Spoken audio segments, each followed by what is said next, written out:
What is a cell? A cell is defined as the most basic, structural and functional unit of all living organisms. Essentially, a cell is a structure that contains organelles which provide the necessary functions to sustain itself. However, not all cells are the same. Plants have cells that are vastly different from animals. One of the primary differences between the two is the absence of cell walls in animal cells. Cells also vary in size, with the largest one in the human body being the egg or the female ovum.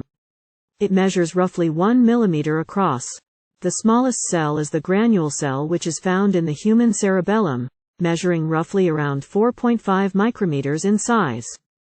Cell theory. This scientific theory, initially formulated by Matthias Schleiden and Theodor Schwann, proposed that all living organisms are composed of cells, and new cells are formed from pre-existing cells. Even though the theory was put forth by Schleiden and Schwann, other notable scientists have contributed to this theory, turning its status from a theory to a universally accepted fact. Prokaryotic cells. Prokaryotic cells are unicellular microorganisms in one of the most ancient organisms on Earth. There are many types of prokaryotes, some of which are extremophiles.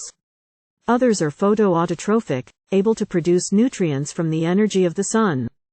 A typical prokaryotic cell is made up of a single membrane, and therefore, all the reactions occur within the cytoplasm.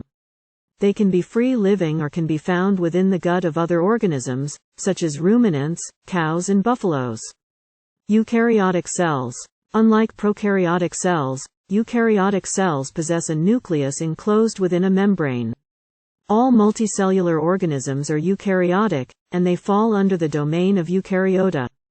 Structurally, eukaryotic cells are much larger than prokaryotic cells, typically having a volume 10,000 times greater than prokaryotic cells. Eukaryotic cells also possess many membrane-bound organelles devoted to various life functions. Cell organelles. Eukaryotes possess many cellular organelles that perform various functions. Some of these organelles, such as the cell wall, are exclusive to plant cells. Cell membrane, cell wall, mitochondria, plastids, ribosomes, cytoskeletons, centrosome, centrioles, nucleus, microbities, cilia and flagella. Endomembrane systems, which consist of the endoplasmic reticulum and Golgi apparatus. Plant cells have centrally placed vacuoles.